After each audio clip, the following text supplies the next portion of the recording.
Won't be back no more. Going back down south, child, don't you? When I'm trouble, I be all right, mine. Well, babe, I just can't be satisfied, and I just can't be. I apologize for not speaking Portuguese. It's a symptom of a ghetto education, a poor education. But I am here because this is where I grew up, in a place like the favelas. So I am trying to draw attention to the world, the problems that people face in the favelas. Oftentimes, the people in the favelas, as well as people outside of the favelas, have the wrong idea about what the problem is. Because everybody listens to the official statement from the government. And the government does not, you or the favelas are not the priorities of the government. So that's why it's so important that people who are from these places get educated, and so they can really question what's going on in their society, their larger society. People act as if the children who grow up in the favelas don't have the same needs, wants, concerns as the middle class. Of course they do. So when I think about how I was raised in a poor community and all the problems of that poor community, I blamed drugs and I blamed the people in the community for my problems. I thought they were the reason for the problems. As I became more educated, I understood that there were some structural things that were placed or shaped by the government that influenced the behaviors of the people in my community. And when I come here, I see those same structural barriers in place here, and it just makes me angry. And I hope you all are angry too, so you can change the situation and expose the government for what they are. And so my promise to you is that I will write something that will be published internationally to help to draw attention to what you are going through and what this country is going through. When I was a youth, I was on my way to jail or an early death because, like many of my peers, my colleagues, I carried a gun, I engaged in petty crime, I robbed people, I used drugs, I sold drugs. I did a number of those things that I'm not proud of today. Now, the question is, how does one start out in the hood, in the favelas, and end up being before you here in a packed auditorium? There are some things that we know as societies, as scientists, that could help people move from the favelas and move into mainstream, to becoming productive tax-paying citizens, to contributing to the society. We know these things, but we pretend that we don't. So we act as if people like me are exceptions. I am not an exception. There are many more smart people, smarter than I am, who grew up like I did, and who in this country is growing up like I grew up. They're smarter than me, but they won't make it because society has decided that they're not worth it.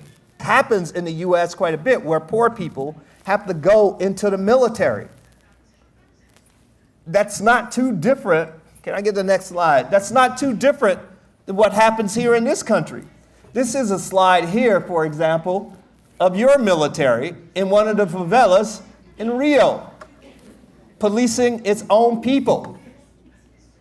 The difference here is that those guys in the military don't seem to be getting the education or the knowledge that they're participating in the subjugation of their own people. Now, when I was in the military in the 1980s, in the United States, we had this new phenomena, this new crisis. This new crisis was crack cocaine. And I was starting to become conscious. I was starting to want to make a contribution to my society. This is a sign, this is a graffiti of a sign that says crack is whack, meaning that crack is bad and not cool. And you saw these in the 1980s throughout the United States. These sort of billboards, advertisement telling the community that crack is the real problem that faces the community. And as I think about what happened in the 1980s in the United States, I think about this country today. You guys are back to the future. You are in 1986 in the United States today in your thinking about crack cocaine. It's saying that drugs has destroyed the favelas and the community, and it threatens life. It said that crack does this. It says this without any sort of knowledge of history. Before crack appeared here about 10 years ago, before that, were the people in the favelas thriving? Were they doing well? Were they going on vacation twice a year? So these kinds of things defy logic, but you, the public, believe them. Fernando, a ação desses cracudos em assaltos, normalmente elas acontecem em grupo ou apenas um único usuário de droga age aí no intuito de roubar, em especial na Avenida Brasil e talvez em outros pontos da cidade? Olha, não tem um padrão definido esse tipo de ação, porque são pessoas que normalmente agem quando estão ou sob efeito de entorpecente ou em crise de abstinência, né? No caso de crise de abstinência é mais grave porque eles estão com um perfil normalmente irritadiço, então eles querem conseguir ali o dinheiro de qualquer forma para ir lá no ponto de venda de droga e adquirir a droga o mais rápido possível. So the common man, they can say, I saw somebody on crack cocaine act out of their mind. Right. For one, you have to make sure that they were actually on crack cocaine, because people do act, they misbehave, they act in ways that we don't like, but it's not because of crack cocaine. It could be for a variety of reasons, because they are violent people. There are some violent people in our society. They could be mentally ill, or they can be intoxicated on alcohol or something like that. So the narrative presented for bus number 723 is disturbing for so many reasons. Number one, it's disturbing because they don't even know if the person is on crack cocaine. And then so what they're doing in effect is that they are giving the public a license to treat people who they think has used crack cocaine in a way that the society won't approve of. But you use crack cocaine as an excuse to further vilify these people. It's okay if a society decides that they want to vilify the people like the people we saw today. That's fine. But the society has to be honest about why they're doing it. They're not doing it because of crack cocaine, because crack cocaine is not the reason. If you rob someone, you want some money, you want some good, right? And so the question would be, well, that's the problem. The person didn't have money or goods. That's the problem. And if you focus on that problem, you can solve that problem. But if you start talking about other things, like drugs and trafficking, now you're not talking about solving that problem. You're talking about something else, and you're manipulating people. So if you want to solve the problem, it's simple.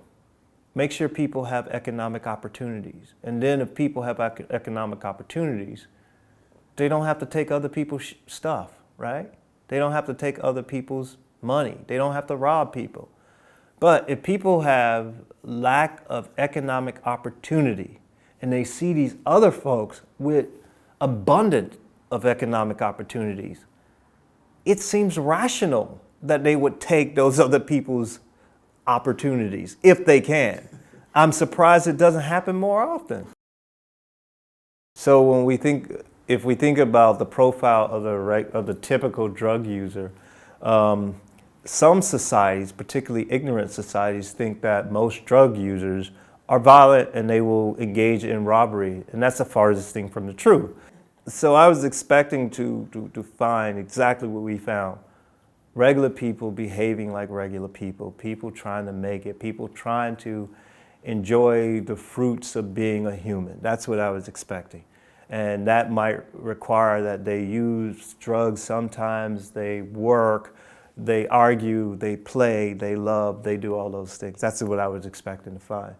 But I had to go into it with an open mind because people had said something else. I heard a different narrative. And so I wanted to make sure that I was open-minded.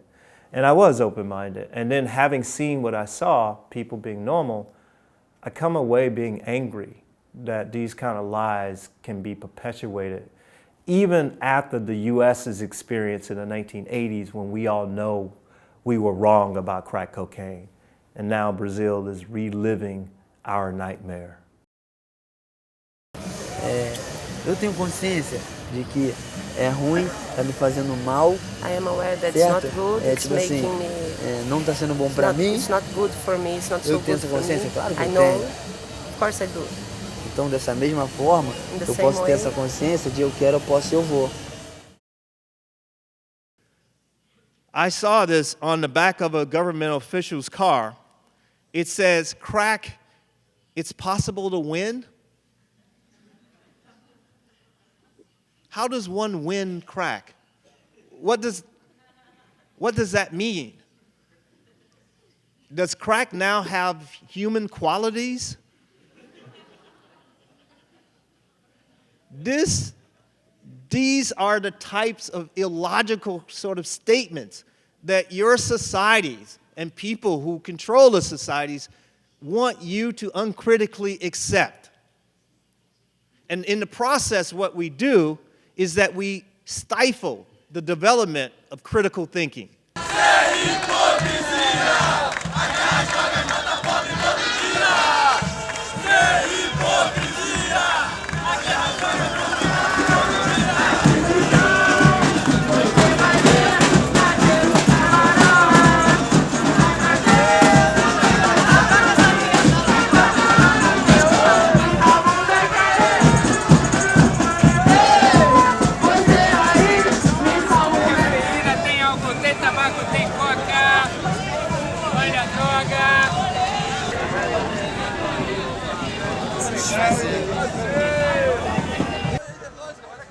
The thing that we all should know is that medicine is a very conservative profession.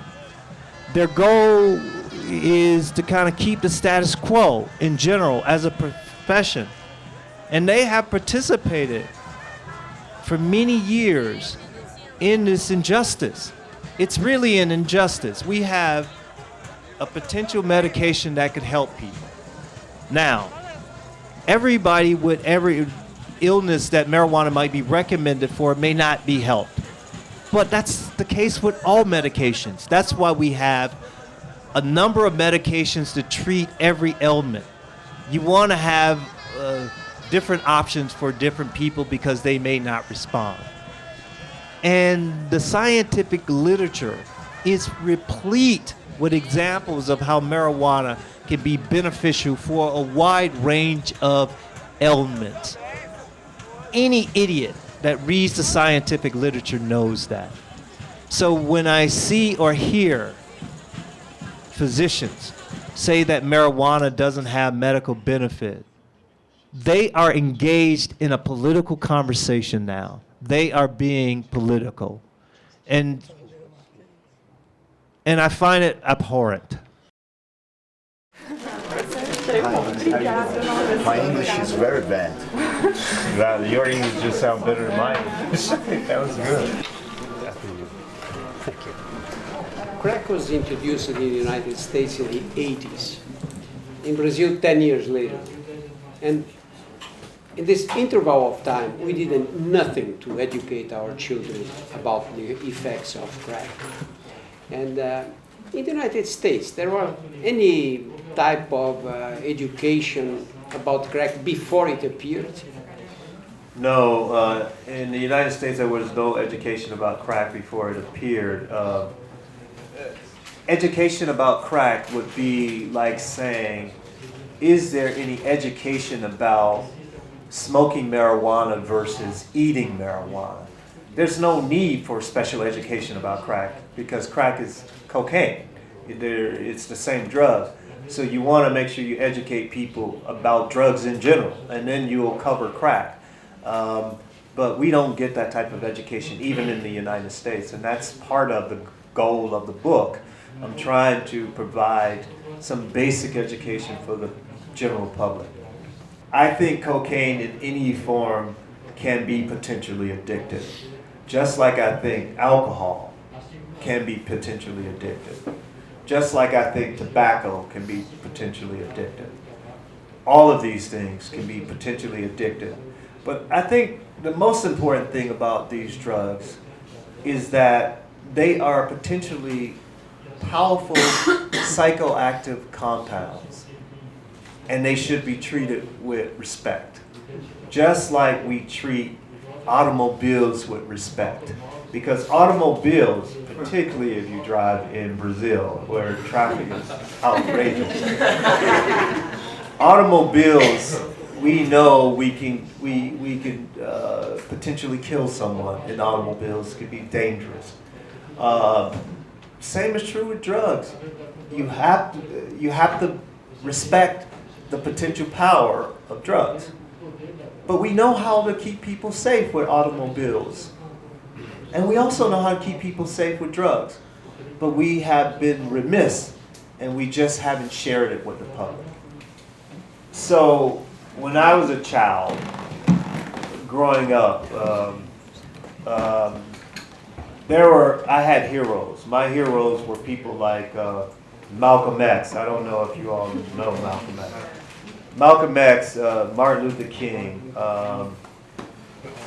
Nelson Mandela. Not the sort of image that the world has of Nelson Mandela, not that. The real Nelson Mandela when he was active. Those kind of people were my heroes, those freedom fighters.